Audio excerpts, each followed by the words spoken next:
Welcome to the Winged Wheel Podcast. Here to talk all things hockey are your hosts, Brad Crisco, Ryan Hanna, and Evan Lobsinger.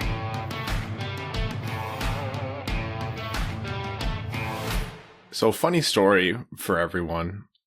We finished recording last episode of the podcast, and that was the episode where we had the interview with Chris Peters spliced into it, and we actually pre-recorded that interview a few days prior. It was like last Thursday, so the 24th. And I was taking notes during the interview. I typically do that. Like, I have my screen split, so I'm not always paying attention to what's happening on video. And so fast forward to Sunday, we finished recording the episode, and Brad goes, "Oh, by the way, as you're editing the video tonight, you're going to have to scrub through my entire video." At one point, Mika walked in with absolutely no pants on because she's learning how to use the potty all on her own. Well, I won't get into the dirty details, but she's not learning. She knows. That's what makes it worse. Oh, she knows? Nope. She knows. How do I say this without getting too gross about it? She's a clean freak. So she strolled into the podcast. She strolled into the recording, asked Brad for a check. And then Brad obviously told her to get out. Check, please. I missed all of this. And I'm like, oh, maybe it just didn't get caught in the frame. So I'm editing the video. I'm like, oh, yep, there it is. Right there. And so, yeah, for those who watch on YouTube, you'll notice at some point in the video to the lower right of Brad's quadrant, there's a Winged Wheel Podcast logo that fades up just as his door opens and then goes away after the door closes. So that was hysterical. Deleted all those videos from my computer. Yeah, you're on a list now. Well, being friends with you two, that was bound to happen. Anyhow, yeah, that's fair. Man. Today is a good, fortunate day for the Winged Wheel Podcast. Two major pieces of Red Wings news dropped within hours of the podcast recording, but I just know this is good juju being stolen from future us around the draft or trade deadline or free agency or something like that. Like, this is a pretty low impact day, and so for us to be using all of this luck on one day, it's making me nervous. Well, if we want to go down the karma path, you could say the bad luck of one of the hosts damn near slicing his finger off 2 hours before an important live stream. I think that ship has sailed. I maintain you're going to have to lose a pinky to win the 2022 draft lottery. And that's a sacrifice Evan and I are willing to make.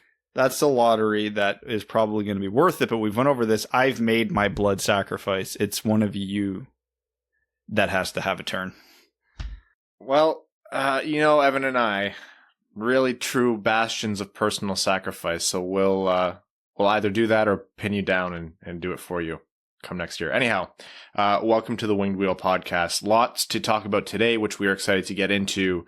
I am Ryan Hanna. I am currently rereading a parenting manual, and nowhere in there does it explain how weird it gets. I'm Brad Crisco. And I'm Evan. On this episode of the Winged Wheel Podcast, we'll be talking about the news of Alex Tanguay. Yes, that Alex Tanguay being hired as the newest Detroit Red Wings assistant coach. We'll be talking about the recent news / heavy rumors that Keith Petruzzelli is indeed looking to walk into free agency and not sign with the Detroit Red Wings. We might get into the NHL Awards, some playoff updates, a lot of NHL news before overtime. Quite a bit happened. Before we do all that, of course, we do want to take this time to talk to you about the Jamie Daniels Foundation. The more we talk about substance use disorder, the faster we can end the stigma and get support to those in need. The Jamie Daniels Foundation is a children's foundation initiative, and it was established in memory of Jamie Daniels and founded by Jamie's father, who you'll know as Red Wings lead announcer Ken Daniels, and Jamie's mother, Lisa Daniels Goldman. They strive to end the stigma of substance use disorder and provide support to those struggling with the disease or who are in recovery. To learn more and give support, visit jamiedanielsfoundation.org. It's an organization that we are really, really, really proud to partner with. Okay. What do we want to start with? Keith Petruzzelli or Alex Tanguay? What's the lead off here? Tanguay is probably the bigger story. Right. So, with Dan Bylsma, walking away from the team to seek other opportunities. Reed being let go by the Detroit Red Wings this offseason. The biggest hole that was left, aside from the obvious assistant coaching position, was someone to manage the team's power play and offense. Everyone who's listening to this knows the story of the Red Wings power play last season. It's actually what raised a ton of money for the Jamie Daniels Foundation in one go.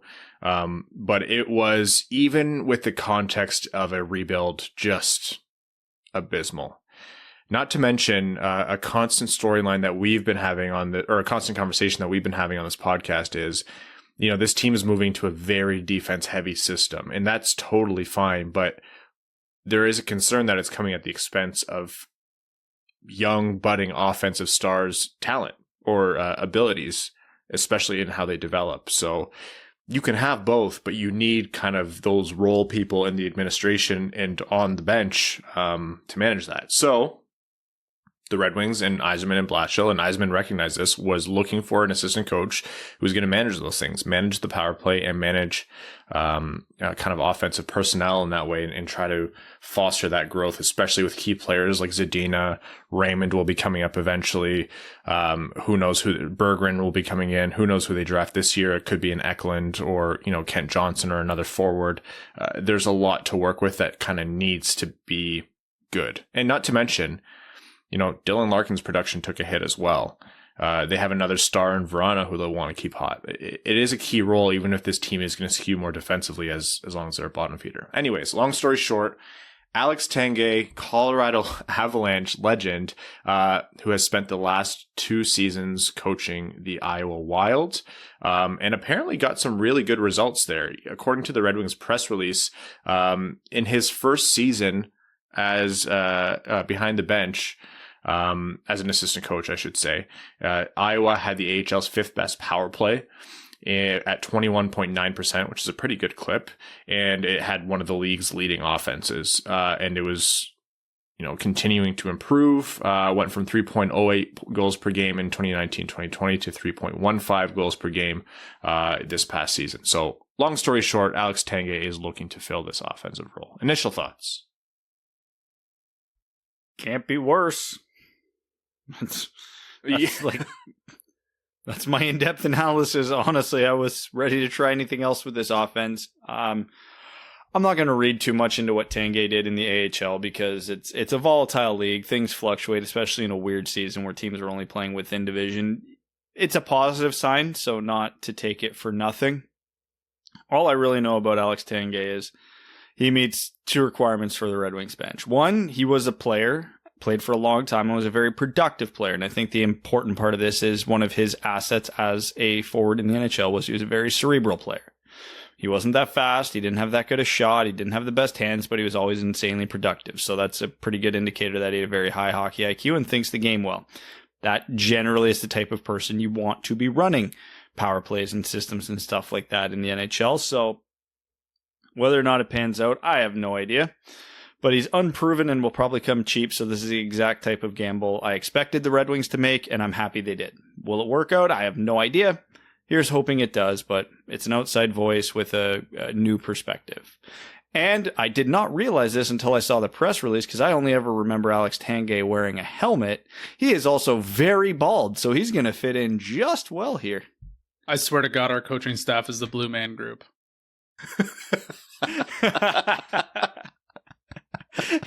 Someone just get a can of spray paint and we're set. He's just a new member. They had to bring somebody new in. Like, this guy fits the mold.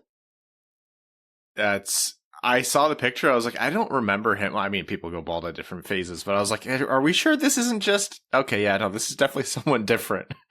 No, you're right, Brad. It's absolutely...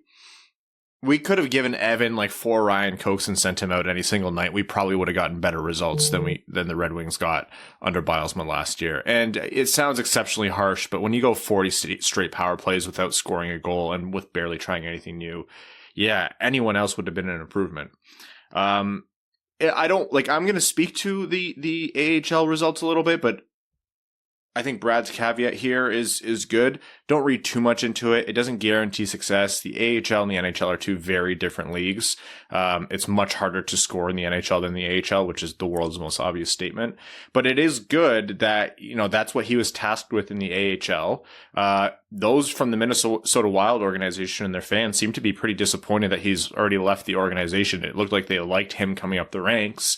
And it in limited sample size, like only 2 seasons as an assistant coach, it seems like he's produced some good results. So that's great. Something else that's a little bit under the radar here that I appreciate. I'm glad this is someone new, first of all. It's not completely out of, it's a former player, and he was, I believe, an analyst as well with NHL Network or something. So, he's been around hockey still, but it is someone new, which is good because, like you said, Brad, fresh perspective. But also, there's not going to be this constant conversation of, oh, this is absolutely who's going to take over for Blashill if Blashill ever gets fired or if Blashill ever leaves. That gets a bit tired. I never really understood that with Bylsma. I think it's a little bit, I don't want to say lazy. Like, I understand the speculation, but it's not really how that always works with NHL benches. Like, you're hard pressed to find a GM who's going to so obviously place a successor in there. Like, they'll always consider those guys when the positions are open, but it's not like they always hire the next in line and they're always the assistant coach. I think the Red Wings maybe are used to that because Blashill had a little spell in Detroit before he went back down to Grand Rapids before he was hired again with Babcock left. That's how that went down, right? He was in Detroit for a short while, for 1 season as an assistant coach. Yeah. It just doesn't always work out that way. And I'm sure the team doesn't want that distraction either. So someone brand new with a fresh perspective still needs to build NHL experience. So there's no other distraction. They're literally just trying to make this team's power play and offense better. And to me, when you're down to fundamentals, you're rebuilding fundamentals, that's what's important. So is this some earth-shattering, incredible revelation and Alex Tanguay is going to be what turns his team around? No, absolutely not. But it's a good signing. It seems like he fills a niche of what the team needs, and it's an altogether good thing. So here's my top 5 reasons for why Alex Tanguay is going to take over for Jeff Blashill. Piss off. 1, he's not Jeff Blashill. 2, he meets the required look. 3, he was in the building for the biggest shit kicking in Game 7 in NHL history. Okay, but yeah, no, it's exactly what we expected. As much as we had the pipe dreams of a Bruce Boudreau or Ricard Gronberg coming in, it wasn't going to happen for all the reasons Ryan laid out. So just the fact that it is someone with an outside perspective who seems to have a pretty good mind for the offensive portion of the game. This was all I was asking for. I am whelmed. So that's pretty much where I'm at. If it goes south, it goes south. They have time to figure it out. But quite honestly, if it goes south, I don't think that's going to fall on Tanguay at this point because Blashill's had more than his fair share of chances. So yeah, it's a worthwhile gamble is my ultimate take on it. It is funny that it's a Colorado guy. I think that's it doesn't really matter at this point, but it is funny that Yzerman is hiring someone from an era in which Colorado was still very much a key rival of the Red Wings. They were both on the ice. I mean, Alex Tanguay has first-hand perspective of what the greatest hockey team in NHL history looked like. And that was the 0-2 Red Wings. So he can just try and bring as much of that to this as possible. All right. Keith Petruzzelli. What do you guys think? I was pretty big on Keith Petruzzelli until we talked to Kat about Keith Petruzzelli. I don't remember if we did that on the actual episode or if that was in our conversation afterwards, in which case I became very lukewarm on Keith Petruzzelli. It still sucks, though. There's not a lot in the system, so even if he was another dice to roll, you lose that for nothing, assuming this is true. Like, this wasn't one of a super massive outlet reporting the news, but the guy who reported it, I forget his name, does seem to be pretty in tune with NCAA hockey, so I'll take it at face value for now. So, I very quickly want to interject here. This is something that we've almost suspected for a little while now, and we didn't want to say much because obviously it's unconfirmed. We still can't really confirm this. Like, this is the only indication of Petruzzelli wanting to walk. But the story goes months ago, and we're talking months ago. I can't remember if it was like February or March. We actually had an interview lined up for Keith to come on the show. We were very excited to have Keith Petruzzelli on the show, especially, he was really lighting it up in Quinnipiac, raking in the awards, et cetera, et cetera. Had everything all booked up. And Petruzzelli was a no-show on the call, which is totally fine. Like, it actually happens quite a bit more often than you'd think. We joke around. We have a percentage of how likely is this interview actually to happen because we haven't heard from the person that day. So, and he's a kid in college. I was extremely busy and also incredibly unreliable when I was in college. So we just let the rep who we were working with know that the interview didn't pan out, and they seemed extremely shocked, and they were super apologetic. They were like, "Oh my God, so sorry about that. Like, promise, like, we'll get this set up. When are you free? Tomorrow and or like these other days?" So we immediately sent them back availabilities, and then nothing. Reached out a couple weeks later, nothing. Reached out a month later, nothing. Left kind of voicemails, nothing. And I was like, okay, you know what? Something is up here. And you know what?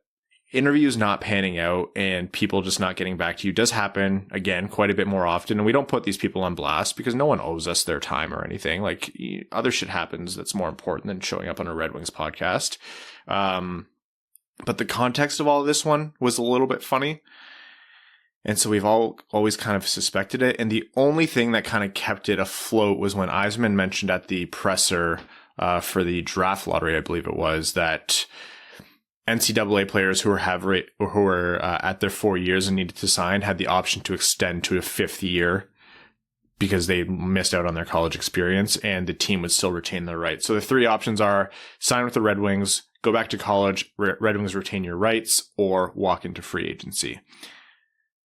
If this rumor is true, and again, this isn't confirmation, it would track with what we have experienced, which is Petruzzelli might be walking. And there's a chance here that it could be, if that turns out to be the case, it could be that the Red Wings aren't going to sign him, but I don't really think that makes a lot of sense because he is pretty much the only thing to speak for right now at the top of the Red Wings goalie pipeline. I understand what Kat said, Brad. It's not worth crying over. They're not losing like a Spencer Knight level prospect, but it's still not good to lose an asset like that. Also, watching Adam Fox win the Norris, I'm not going to say Keith Petruzzelli is going to win the Vezina, but I have to say Calgary fans must have been livid watching Fox win the Norris. Calgary or Carolina fans, honestly. Yeah, that's true. It's not good. It's the exact inverse of a college free agent, because I've had 100 tweets sent at me about Strauss-Mann, and my response is always, it's never bad to sign a college free agent. It's an asset for nothing. It's free. Of course you do it. If you could sign every college free agent, you do it. This is the inverse of that. It's never a good thing to lose a prospect for nothing. So even if I don't think Petruzzelli was the answer, he was the best shot anybody in the Red Wings system had. Who is the top goalie prospect in the system now? Gylander? Like, there's Philip Larsson's fallen off a cliff. Bratster, like, he's all right. Eliasson, he's all right. Bednar, jury's still out. Gylander at least put up some numbers in the NCAA, so he's probably our best bet. But yeah, it sucks. The confusing part of this to me is, from Petruzzelli's standpoint, I mean, man, there is no team in the league where any goalie should want to be a prospect other than Detroit right now, because there is such a wide opening. Like, this was your best bet. A bad team with 2 old goalies and no other prospects to really seriously contend with right now. I have a theory. Fucking say Wallstedt, I'm leaving the episode. No, I have a theory. When we were young, we had an uncle who was bald, and my little sister was horrified of him. And I'm just saying, maybe the Tanguay news came out and Petruzzelli went, okay, I can't do this. This is too much of one phobia. Oh, God. Yeah, maybe he was worried about that Blue Man Group knockoff. I don't know.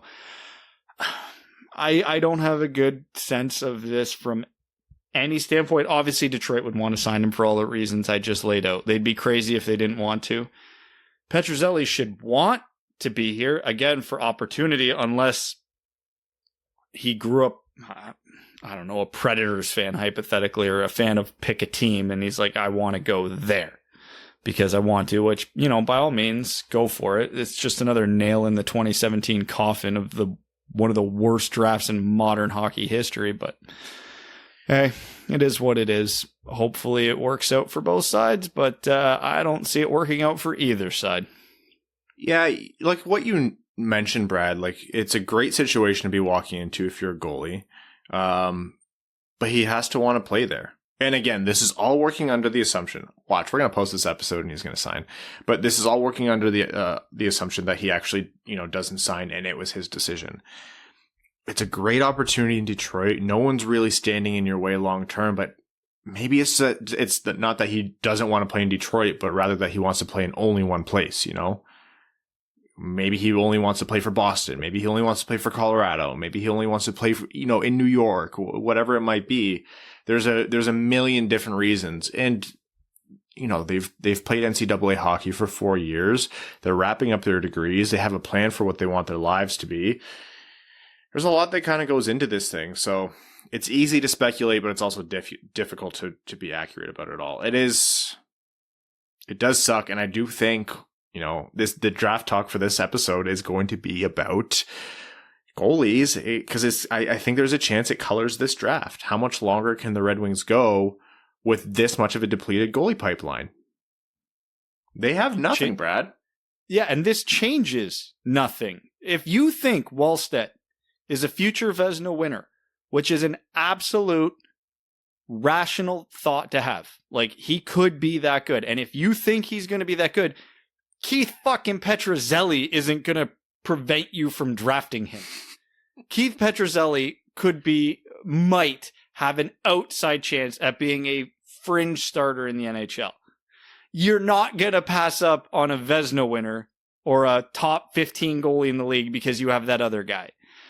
If you were going to take Wallstedt a week ago, you should still want to take Wallstedt today. If you weren't going to take him a week ago, you're still not taking him today. This changes nothing because they are two severely different category of goaltender. What this might force them to do, and this is kind of what I want them to do, and I've wanted them to do this all the time, goalies are a crapshoot in the draft. There's been dozens of 3rd, 4th, 5th, 6th round picks that have turned into starting goalies. The Red Wings have 12 picks this year? If you want to burn 3 of them on goalies after you get through your first 3 or 4 picks, by all means, go crazy. Do it. If you feel the system is thin, scattershot, pick a bunch. I don't care, but it doesn't influence the Wallstedt or Cossa decision at all. That's $1 in the funding Evan's back surgery swear jar, by the way. You can't just be going around swearing like that. I plan on going to a top 100, maybe top 50 back surgeon in North America. Steve Yzerman, draft Jesper Wallstedt so Evan can get the absolute best in medical care. We'll start looking at top 30, top 25 at that point. Oh, yeah.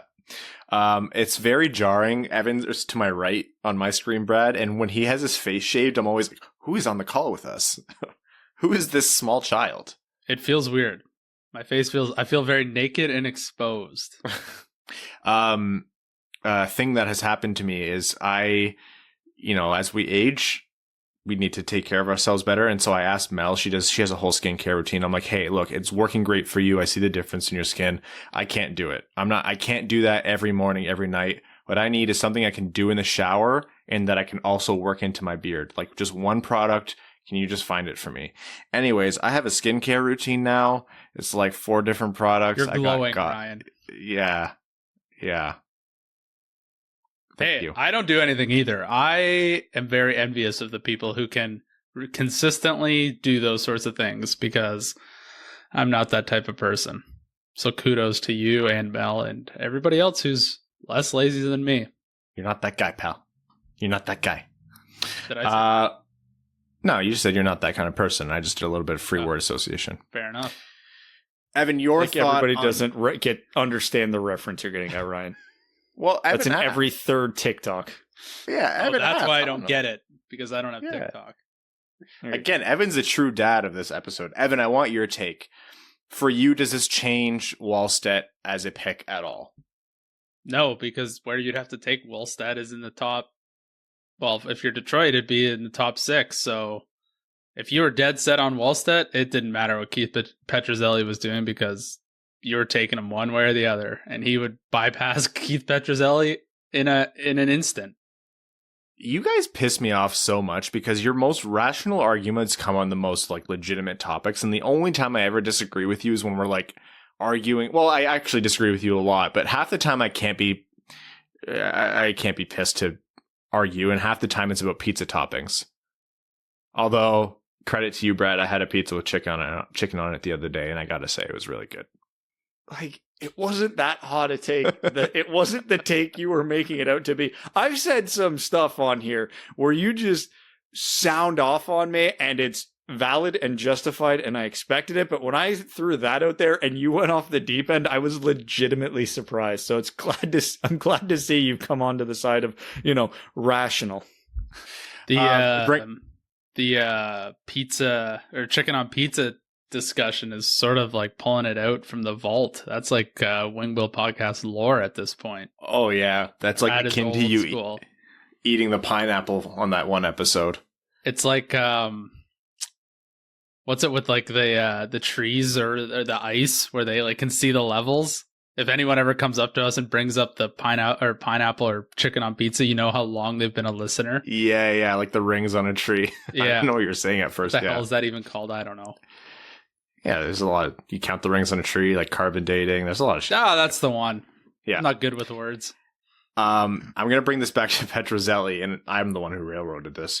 And one thing I want people to take away from this is to not. First of all, nothing is confirmed, but also there's a million different reasons why this might not have worked out. There's a chance it came from the Red Wings. There's a chance Petruzzelli thought he was going to sign, but didn't like the way the negotiations were going. There's a lot of different ways to do it, but. Yeah, I tend to agree with you guys. Whether or not you want to draft Wallstedt, I don't think Petruzzelli should factor into it. I never really thought Petruzzelli was going to be the goalie of the future. I just thought he was the Red Wings' best chance in the system right now. I do agree, though, with what Brad mentioned.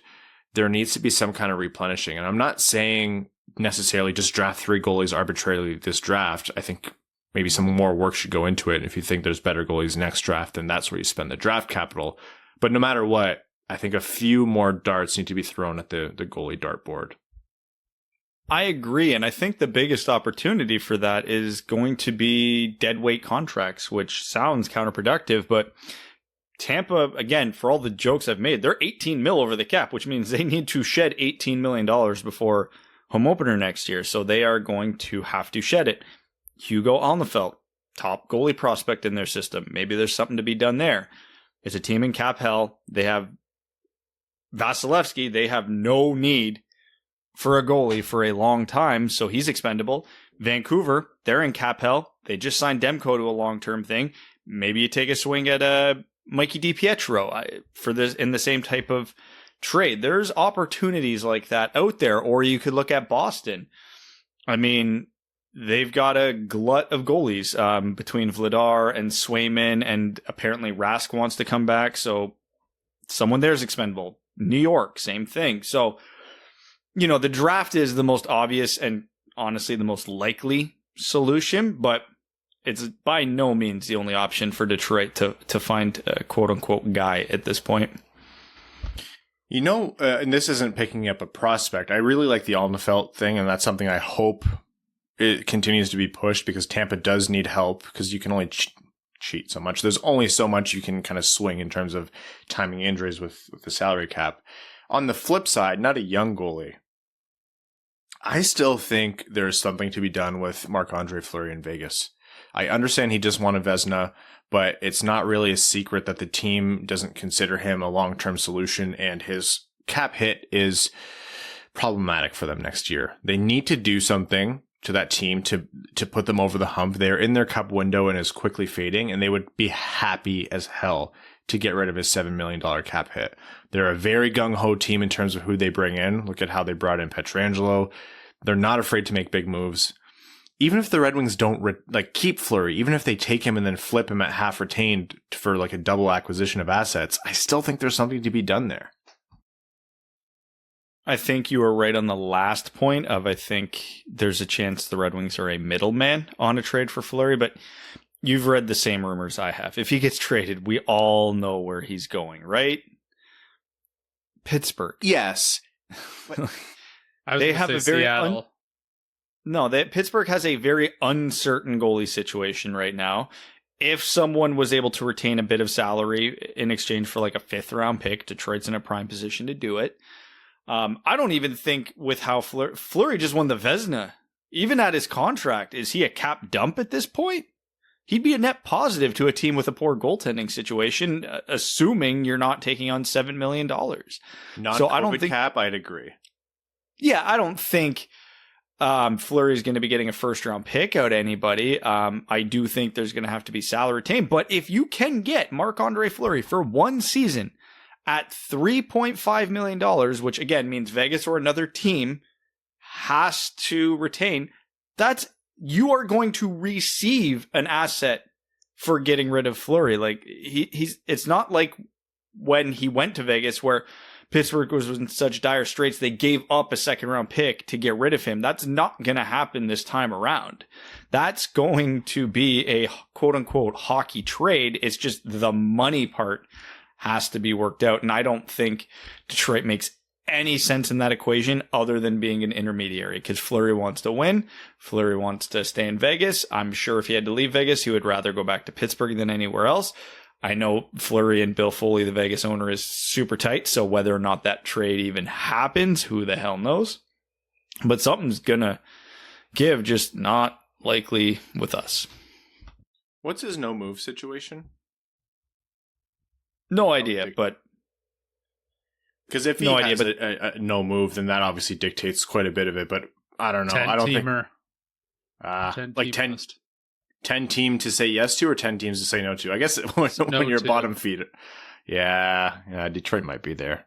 He won't want to go at this point in his career to one of the least cup contending teams, to put it lightly. Yeah, but this is one of those situations. Him and Vegas have such a good relationship. Like, he's tight with the owner and all that. I think they would ask him anyway. Like, hey, man, we got to get rid of you. Like, where you want to go, and we'll try and make it work. And if he says Pittsburgh or the Islanders or pick whatever hell team, it doesn't matter. I'm sure Vegas would try to accommodate. It's so funny because I think you're right, Brad. Like, him and the owner are close. Like, the owner loves Fleury, but the owner also loves winning and just goes buck wild with his wallet to get this team a cup. And he's done a good job. Like, he's got them really close in their first however many seasons actually as a professional hockey team in the NHL. So to me, it's like, yeah, it's nice to care about this guy, but also jettison him so you can get a center to win your team a Stanley Cup, right? I don't know. Anyways, I can't help but think that every time, but that's the goalie discussion for now. We'll see what actually gets confirmed with Petruzzelli, but at this point, don't be surprised if that is the case. And annoyingly, Brad and Evan were right. It really shouldn't change your Wallstedt opinion one way or another, whether you felt positive about Wallstedt or you don't want the Red Wings to draft him. Okay. The NHL Awards kind of wrapped up yesterday in terms of the rest of them being announced. They were kind of being announced leading up until now, but yesterday's when they kind of finished them up. So starting with Marc-Andre Fleury winning the Vezina, it was a tight race between him and Vasilevsky, right? Like it was like 9 points or something in the voting. That was one of those awards. If it went to either one of them, I wouldn't have argued it. It's fine. I thought Grubauer being the third guy in was a little silly, but we all knew that third guy was pretty irrelevant in this race anyway. Yeah, that's typically how that goes. And you know what? I actually want to say, in terms of awards, getting it right isn't the right way to phrase it because they're subjective, but there weren't a lot of them where I'm like, oh, that guy was robbed this year. Like, I felt this year was pretty on target in terms of who they recognize, especially people who maybe were a bit harder to recognize.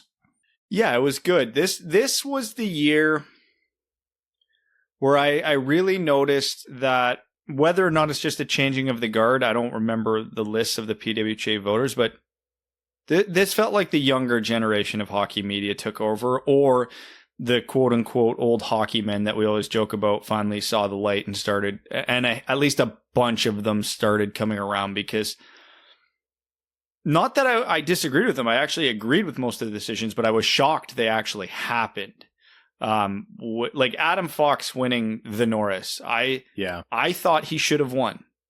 I thought 1,000% for sure Victor Hedman was going to win it, despite having a subpar year by Victor Hedman standards, because he fit every old hockey man narrative. Now, he still finished third, which, whatever. Like I said, it's not a complete changing of the guard, but Adam Fox and Cale Makar going 1-2 truly shocked me, but in a good way. Yeah, Adam Fox, winning the Norris, not on a playoff team, that is quite literally unheard of. Victor Hedman having a less than stellar second half, to the point where even people who are legacy voters couldn't ignore what Adam Fox was doing and what Victor Hedman wasn't necessarily. And this isn't to detract from Victor Hedman's overall prowess as a player, but yeah, Fox and Makar, like, that's how I would have picked the top two. So yeah, really great, I thought. And it's good to see Fox win. Also, what a haul for New York to have Fox on that team, man. Like, God, he's going to make so much money. We did the Vezina, we did Adam Fox. Rookie of the year, it was always going to be Kirill the Thrill. So Kaprizov, Robertson, Nedeljkovic, it makes sense as that group, but yeah, Kirill Kaprizov, it was always there was no real other argument here. I understand the people who don't like the 24-year-old who's played like 6 pro seasons already winning it, and I agree, that rule is silly, but under the current rules as they are, yeah, it was Kaprizov, and there wasn't. Robertson made it interesting, but it wasn't a debate. It was dollar Bill Kirill for sure. Robertson made it really interesting, though. Like, I didn't even think it'd be remotely close. He brought it tight there. 99 out of 100 for Kaprizov, though, so it wasn't that tight. 99 out of 100 for Kaprizov. Connor McDavid, 100 out of 100 voters for the Hart.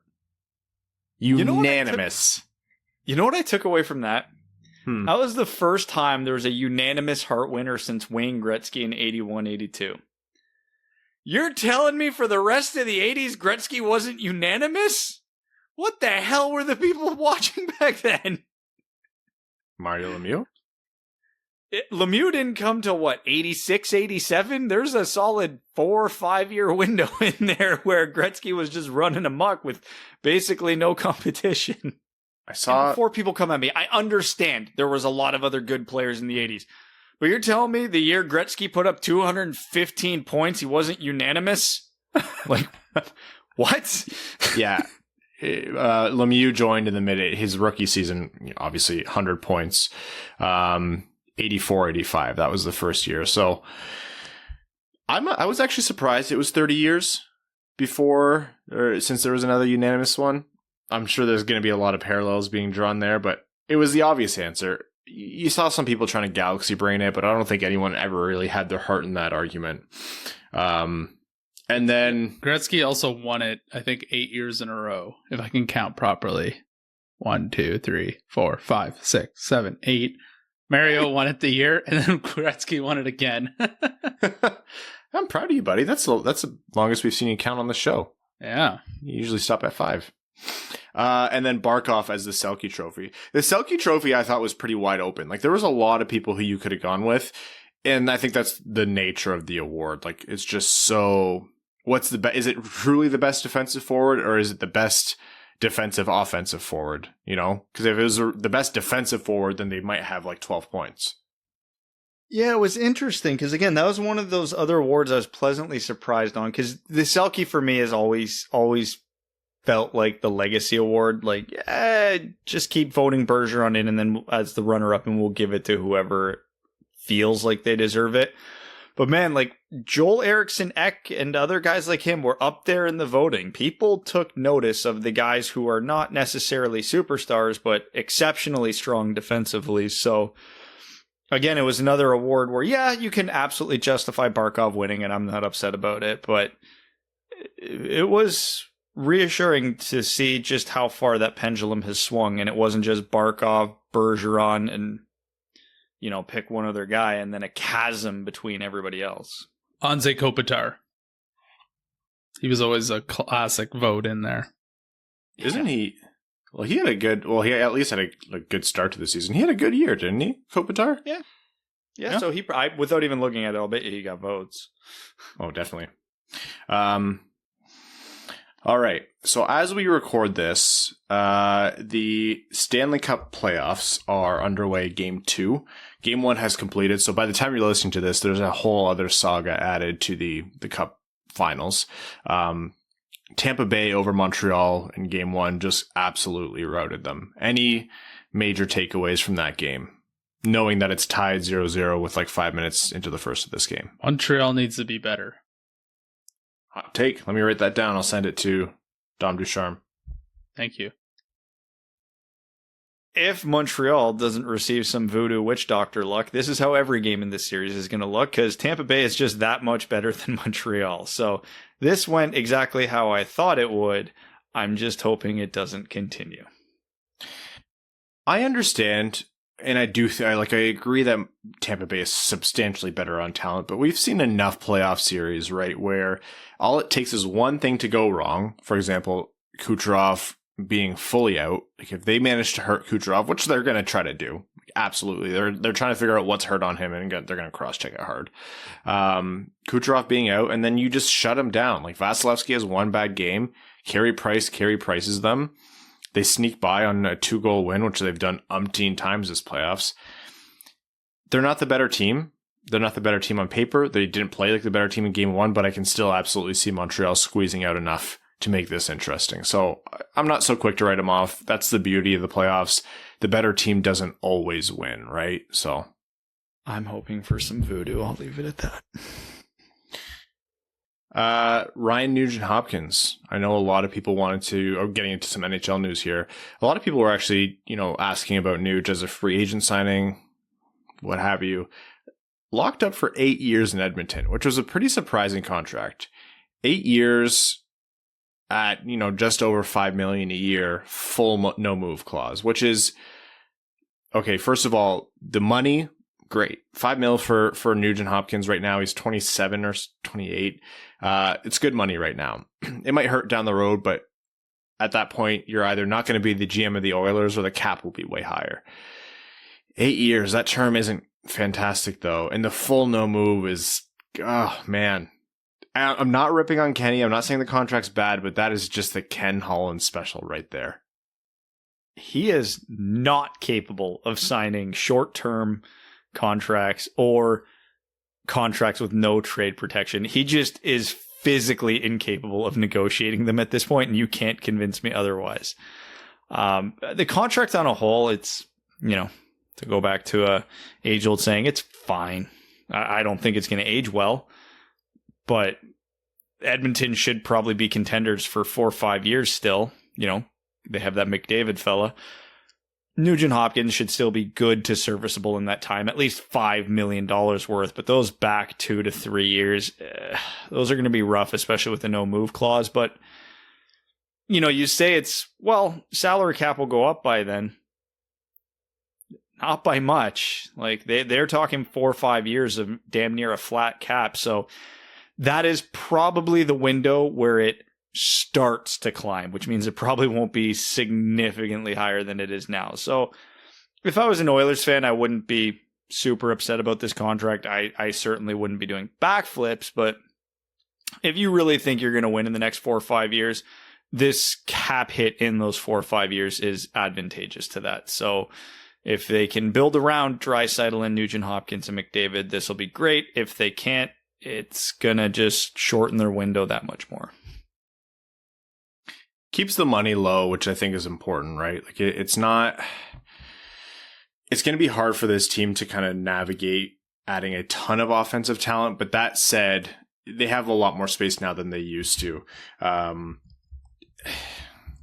Bringing him in at this low cost bringing him in wasn't really viable unless it was a super low cost, which wasn't really viable unless they did this long term thing. So it's easy to rip on Ken Holland, but I understand why he gave him term this time.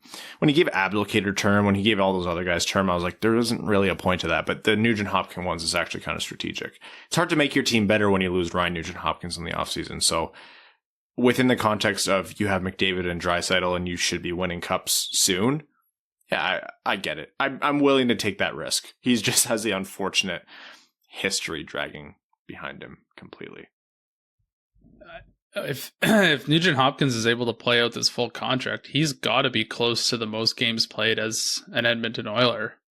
Like, he's been on the team since what, like 2011? Yeah. He's got to be their most tenured guy already. Like, games played all the time, like in franchise history.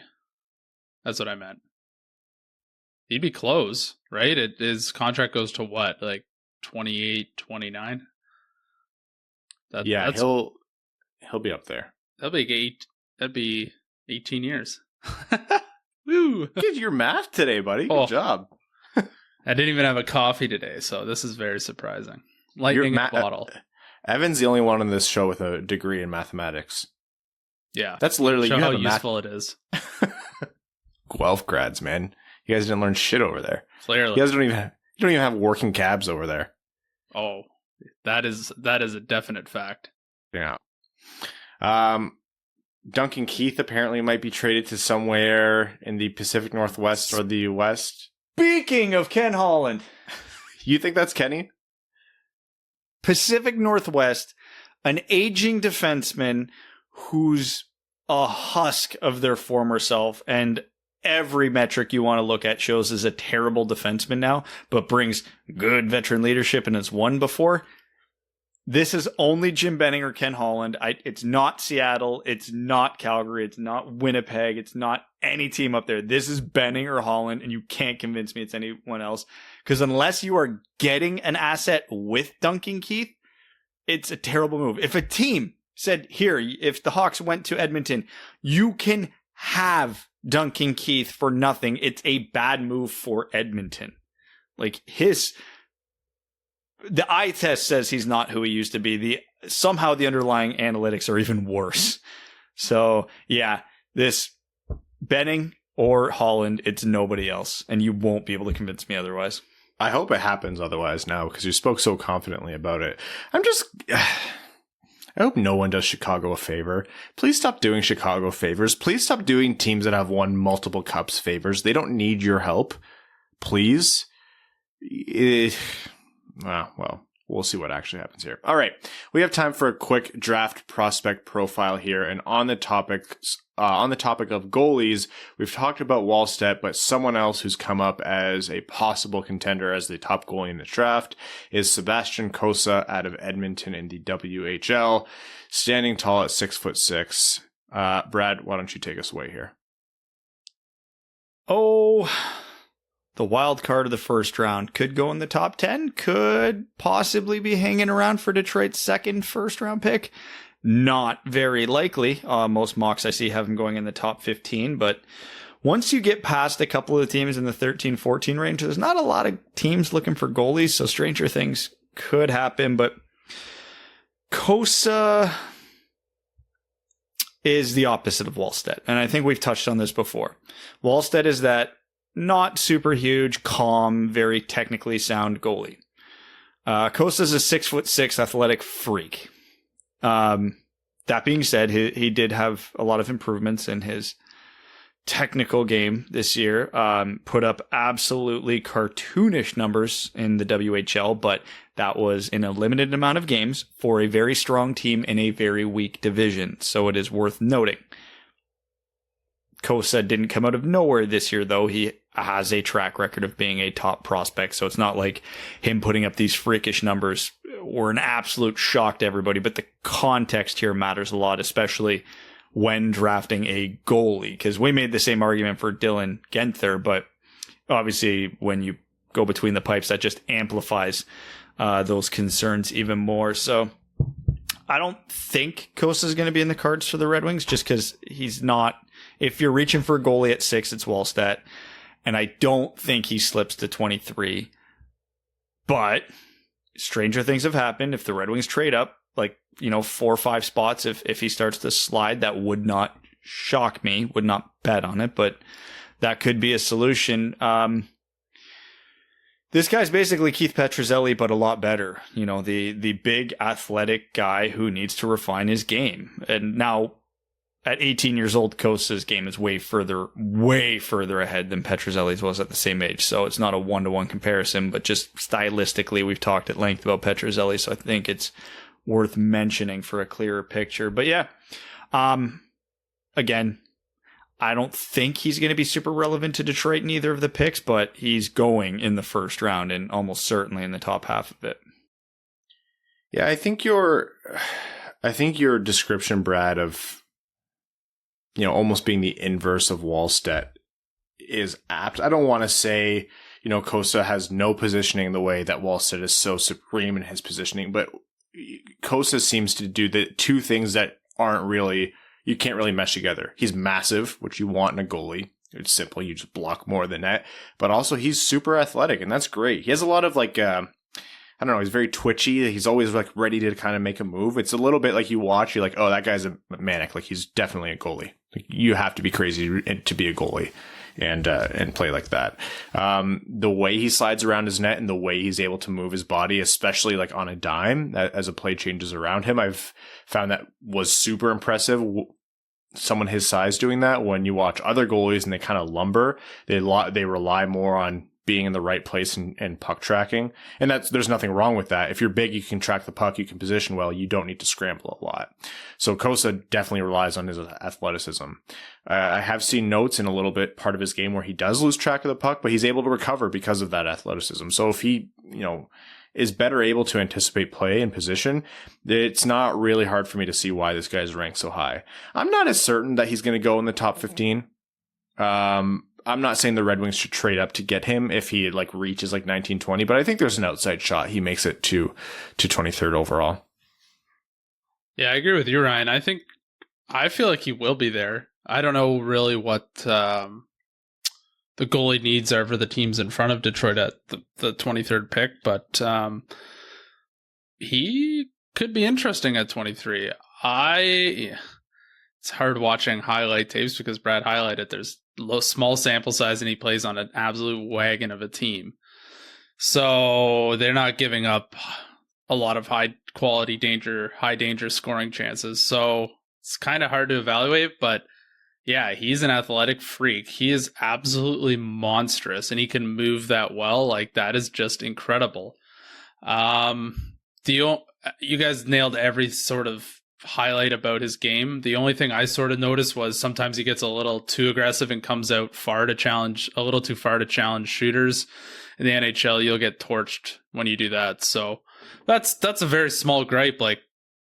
Goaltending coaches will work that out of a guy in no time. So it looked like he has a bit of a weaker blocker. It looked like a lot of goals were scored on that side, but once again, if you've got a guy who's big and athletic and just has that raw talent, a good goaltending coach will work that out of a guy, no problem at all. So do the Red Wings take a goalie in the first round? Oh, you're not talking about the first pick and you're talking about both picks. It gets a lot more interesting. And especially with a team that has nobody anymore as a goaltending prospect, I would surmise that this guy could be an NHL starting goaltender sooner rather than later. I don't want to, get ahead of myself because he does play on a stacked team, but man, does he look good. So when it comes to the Red Wings pick at 23, here's why I don't think it's going to happen. So obviously because they took Wallstedt at 6? Exactly.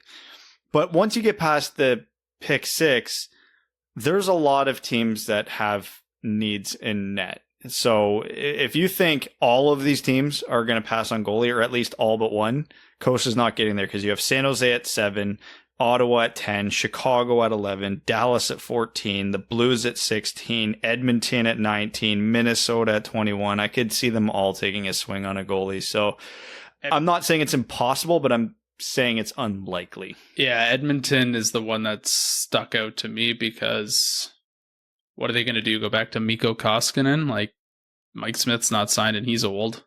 I don't even know who their AHL goal is. I don't. And Edmonton has a better feel for Cossa than anybody. He's literally been playing in their arena the whole year. Anyways, Mike Smith has been extended for 4 more years. I will say, and this is something that, is unfortunately going to make Brad happy. I am not at all averse to taking Wallstedt at 6. I actually think that we're not entertaining that notion nearly as enough as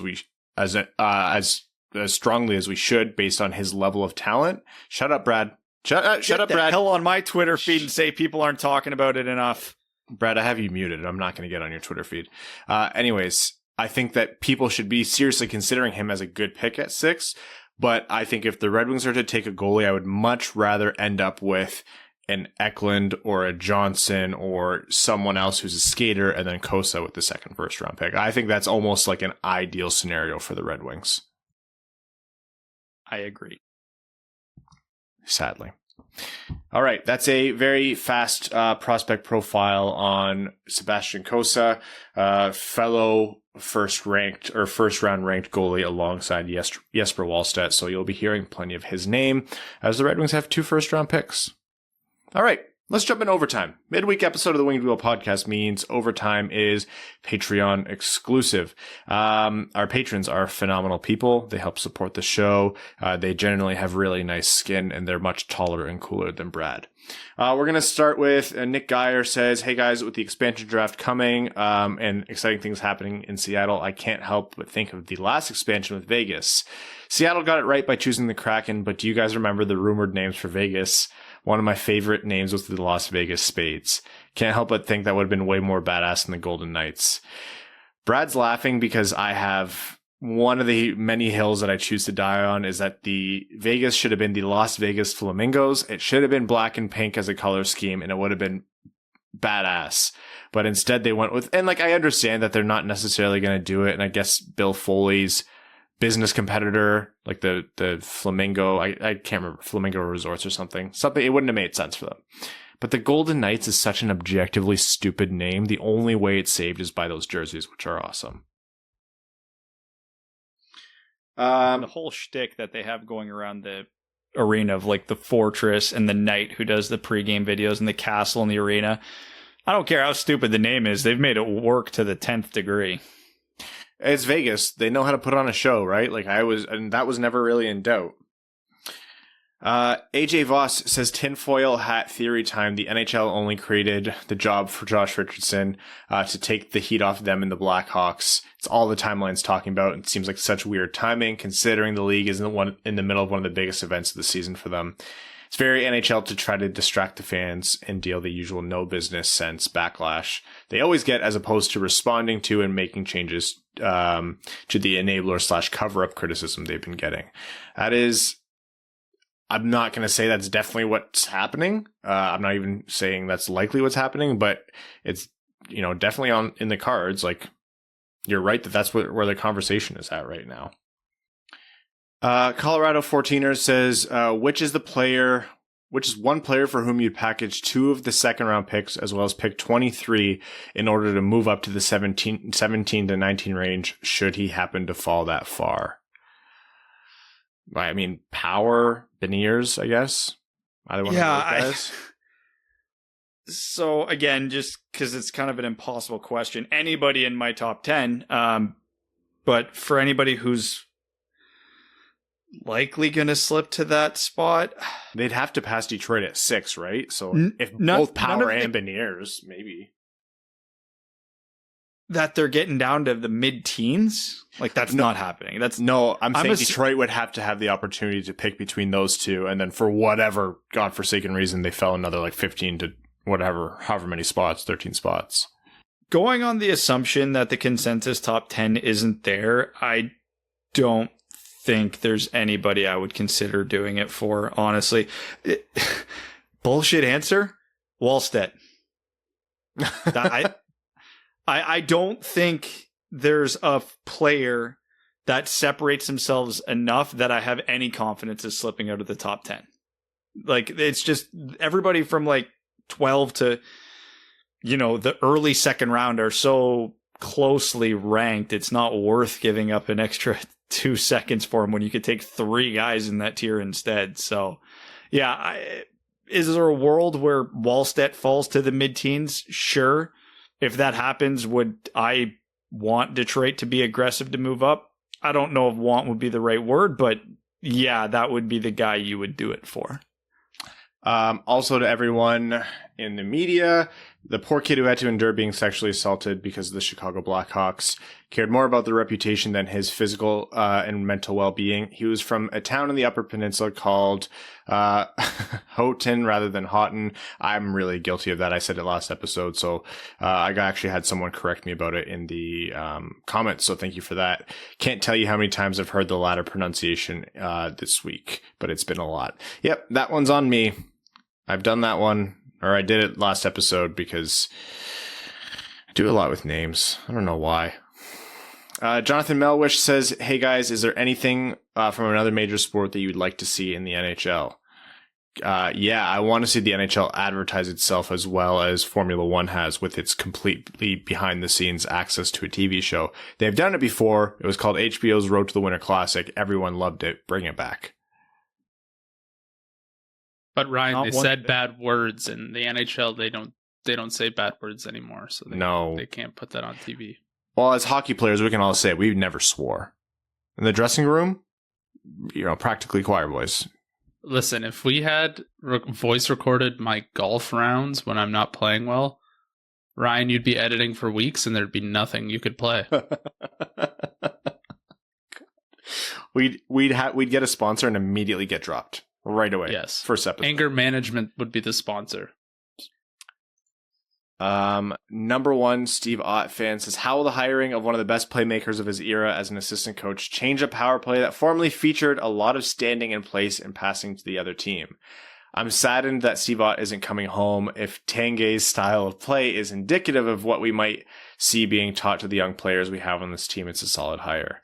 When Holland used a first-round pick to trade for a below-replacement-level defenseman, Tampa set up multiple Stanley Cup runs with the goalie they used that pick on, which turned out to be the 19th overall pick.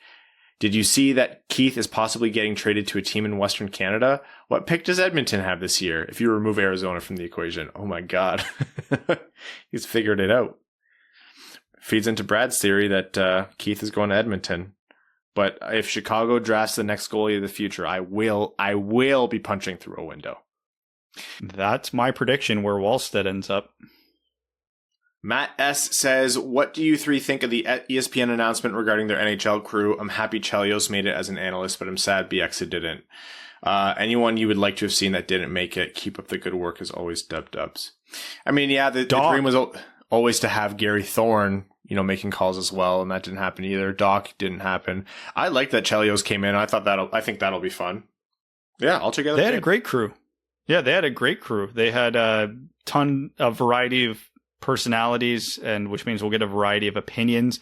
They had, the quote unquote old hockey men. They had the younger, more analytically based guys. They had good personalities. They had former players. It was a really, really good mix. Very diverse, which was also a plus, because, not every broadcast has been like that lately. Yeah, I mean, no Pierre Maguire. Big win. They got Ray Ferraro, too, and I actually he's grown on me quite a bit over the past few years. He's excellent. One of the best. Yeah. Yeah, Ray's great. And they got him early. I'm really happy that they picked him up. Smart. Okay. This one's from Florida Man. Says, Ryan promised us a new segment called BJ Time, so I propose an additional segment with a reoccurring guest called In the Closet with Rowan, where he talks about his jersey collection. I mean, Rowan, if you're up for it, I think I've actually invited Rowan on a Patreon exclusive episode to talk about jerseys. Question for Shea Weber. Since you're already here in the greatest of states practicing your swing on the No Yzerman team, what do you say about joining me for a round at the wonderful Gator Lakes Golf Course before you head back to Montreal? Yes, there are real gators on the fairways, but at least you won't get a $5,000 fine for hitting them. # Make America Florida. Listen, I will play any golf courses anywhere at any time. It means I'm not working and I'm doing golf. I'm good with that. Do that golf. Woodson too. When Evan's missing a foot, we'll know why. That would be a great plot twist in the podcast. Evan loses a foot to a gator. Woodson too says, hey Dub guys, what draft spot would you rather have? 2022 third overall or 2023 first overall? Oh, 2023 first. Yeah, that's not even a debate. It's not close. Give me Bedard over Savoy 100 out of 100 times. As always, we pray for Evan's golf game to come back to him. Duncan Cooper says, hey fellas, thanks for the amazing interviews lately. What a treat. My question is, a few weeks ago, you or a guest, I'm not sure, mentioned that Yzerman has made some behind the scenes moves in terms of player development. Do you have any more insight on what that means or where he might be making changes? Yeah, I mean, in terms of what's visible to us, like, there have been a lot of personnel moves from the time Yzerman came in. He kind of let the first draft happen without too much being shaken up, then changed up the pro and amateur scouting group in obvious ways, brought in strength and conditioning, rearranged some people. In terms of stuff that's kind of happened beyond that, there's not really a lot that's released. It's a different administration, Yzerman, as opposed to Holland, in terms of the information that gets out. That's just kind of been the running shtick. Max Leichman says, watching Weber give an unpenalized two-handed chop to the back of Kucherov's knees in a game that's out of hand reminded me of Weber's unpenalized two-hand slam of Zetterberg's head into the glass in a game that was over. I get Ryan's point that the Habs winning would be hilarious, but it would also mean a cup for Weber, Corey Perry, and Alex Burrows. Rooting for that may be an indicator of sociopathic tendencies. You're not wrong, and I actually try to actively block out the head slam from my mind. That's one of the biggest miscarriages of gut justice that there's been between the Red Wings and the NHL. Good day in the closet with Rowan. God, you guys move fast. Says, good day, Duds. The aforementioned segment is available to only the highest level Patreon subscribers and is a $69 per episode sub. This gets you behind the stuff scenes. Look into fonts, factory customization versus proper customization, stitching, as well as how to spot fake jerseys. Sign up today using promo code YEET420 and we'll throw in one punch to BJ at the next meetup, aka Dud Simpfest. Petruzzelli, well, isn't that just the final nail in the coffin? That was a display of unbelievable and complete ineptitude by Tyler Wrong in his 2017 size draft. I wonder if we'll ever stop being mad at this and move on. Probably not. What a heckin' mess. Okay, dummies. Brad or BJ, you're arguing for the pro here. Crying, which is me. You're going against. BJ, argue why the Wings should draft a center at 6, even if, and in this example, let's use McTavish, isn't the best consensus best player available. I'll take BPA and I don't care. Or Rowan doesn't care who the pick is, but argue why an Eklund, Clark, Ken Johnson, Wallstedt is the right call over positional need. Assume Power, Beniers, Genther, Hughes, and Edvinsson are gone. All right, Brad, argue in favor of McTavish. I think he did this on purpose because I think he knows our opinions are more or less flipped on this. So my argument against myself here is that the Red Wings are deep at wing. The center position is the most important position in the game of hockey in my mind. They do not have a good succession plan right now to Dylan Larkin whenever his game starts to tail off. I do like McTavish. I would be very okay with him as the pick at 6, even if he isn't quote unquote my best player available at that time. So I'm not going to flip tables. You can succeed in the NHL as a slower centerman, as O'Reilly and Couturier and several other guys have proven, but you have to be very elite in other ways. You could argue that McTavish's shot is elite and amongst the best in this draft. Actually, you should argue that. Yeah, I mean, it fills a direct need. It puts the Red Wings in position to have a very good top 6 without any holes for a very long time and still have a decent third line with Veleno and let's say Bergeron's the odd man out there. It makes sense. Again, I think that it sets the Red Wings up pretty well if they do take McTavish. So the thing with best player available versus positional need is that positional need is such a snapshot in time. It's so transient and it's so easy to say like, yeah, we need a center, we need a winger, we need a goalie, we need it now.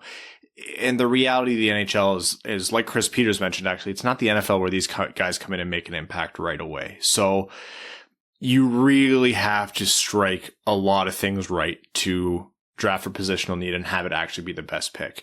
Not to mention guys like Eklund and Kent Johnson and Wallstedt just present such fantastic opportunities to inject this team with a huge amount of talent, considering how much of a lack of top end talent there is in this draft. Eklund has a chance of sticking at center. Even if Kent Johnson doesn't stick at center, but he pans out as a player, you have probably the most skilled player in the draft. And Wallstedt could be the next top 10 goalie in the NHL to be drafted in the first round. Those are all things where I'm saying, yeah, it's okay if the Red Wings don't get a center for this draft because they are A, much more sure bets to pan out, to be better than McTavish, quite possibly. And B, they might actually end up filling a need down the line that isn't as apparent right now. Building a team isn't cookie cutter. It's never perfect, and there's a lot of ways to do it. The Red Wings solution at center by the time they're competitive might be to sign a guy who's 27 or 28 for probably more money than he's worth on the free market, but that's kind of what puts him over the hump. And him along with Larkin and maybe Veleno as the third line center is what is a good enough center depth for this team to compete for the cup. So that'd be my argument for going. I'm of the mind that Eklund is probably the better pick in my mind over McTavish right now. And Wallstedt and Kent Johnson are there. So there's just too many checks in that box for me to say definitely they should go with positional need here. The whole time I was arguing, it was hard not to argue against myself as per the rules. But you did actually make one point that I can argue about the timeline. I agree with that. It's a snapshot in time and you can't project what this team's going to look like in 4 or 5 years. That argument is true for any pick you make outside of the top 10. If you're picking someone in the top 10, they better be on the team in 1 or 2 years or something went very wrong. Generally speaking, obviously pandemic circumstances, et cetera, I understand that. But yeah, we know the Red Wings farm system. We have a pretty good idea what the prospects are, who they are, what positions they play, and what they're going to be in a year or two. And most of them are still a year or two away outside of a very small amount of guys. So the snapshot in time for the next year or two for the Red Wings is relatively clear. And Yzerman's stance of not signing big name free agents has been relatively clear. And he's been very transparent about that. So the argument for taking McTavish at 6 is there's a good to decent chance he is the second best center on this team in 2 years. So I don't think the Red Wings are contenders from there, but I think that hole will still be there by the time he gets there. So that's just kind of the counter to that for the sake of this exercise. All right. The jersey question here is Montreal's reverse retro versus Tampa Bay's. Incredibly close. I've come around to Montreal's. I think Tampa Bay's is low-key one of the best, though. I hate Tampa's current jerseys so much that anytime they go to the retro reverse, I'm ecstatic. But Montreal's is just so clean. I really, really like it. Their current home jerseys are one of the best jerseys of all time, and it's the same damn jersey just with the colors inverted, and it works. So I have to go with that one. All right, Vax Wax and 18 mil over the cap says, "Hey fellas, how many more sleeps till Regis Pierre Maguire's no more? It's almost like Christmas morning." I'm with the niece this week. She's a darling and a gem, and fascinated by bald, bearded douchebags such as myself. You'd think it's the diapers that are gross, but actually it's the spittle everywhere. Everything is covered in spit, which means Brad has been covered in spit for years. I think that's accurate, Brad. Now that Tanguay has been hired, the entire Wings coaching staff is completely bald. Time to beef up my resume. I'm unabashedly all for McTavish and make no bones about it, but given the news of Petruzzelli going to free agency, you've got to think the odds that Steve takes a gamble on Wallstedt have ticked a little higher, right? Aussie for Hall of Fame, stay fresh cheese bags, and we chatted about that earlier this episode. Logan Couture's broken ankle says, does Brian McClellan still make the Mantha trade today? I think he does, but maybe he doesn't pay so much. Mantha wasn't bad for Washington. He was not exceptional. He was basically exactly what he was for Detroit this year. That coaching staff still hated Vrana, so I don't think Vrana does in Washington what he did in Detroit. So, yeah, I still think he makes the deal. Quaz says Central Valley in California is hot, 40 degrees Celsius, 104 Fahrenheit, but I'm out of Mississippi, so that's good. I'm curious to see if Montreal can dictate the game better in game one. They are through one period, and the score is 0-0 for now. So with that, we're going to end this episode of the Winged Wheel podcast. We will be back with you on Sunday. Thank you all so much for tuning in and for supporting the show. We'd like to thank our name level sponsors, Arjun Shankar, Yves Bartels on behalf of the Sarah Grand Foundation, Brett Bailey, Terry Driver of Crying Ryan, Hannah's Banana Slamma Jamathong, Taylor Tadgel, Brendan M, Citizen High Five, Craig Kibble, Greach, Hana Lee, Hassam Al-Qassem, Jacob Turner, Jake Kiefer, Jeremiah Dobo, Joe Santangelo, Justin and the Angry Mob, Kaylin Wood, Cody Stark, Kyle Hashman, Kyle McClure, Matt McKay, Matthew M. Rice, R.A., Ryan Hubbard, Scott Martin, Stacy Lynn, Zach Spring, Zach Bustenheimen, Andrew Bohan, Sam Bankson, Adam, I wish I could finish like Ernie, another former junior goalie turned golfer, Antonio Gracias, BJ Crisco, Colorado 14ers, Connor Leighton, Dave W., Evans Bingo Card, Jeremy Brocker, John Evans, Josh Yelton, Kevin McCracken, Quaz, Matt Keeler, As Good As It Gets, Stan Olson, the 20 Centimeters of Justice, Trevor Pebovar, and Vaxxed Waxed and 18 million over the cap. Thanks for tuning in to the Winged Wheel Podcast. Be sure to check out wingedwheelpodcast.com, where you can subscribe to the show on iTunes, Spotify, or wherever you get your podcasts. You'll also find links to other ways to support the show, such as Patreon, official podcast apparel, and more. And don't forget to follow the show on Twitter at Winged Wheel Pod. And of course, the hosts at Brad Crisco, at Ryan Hanna WWP, and at Hockey Town Evan.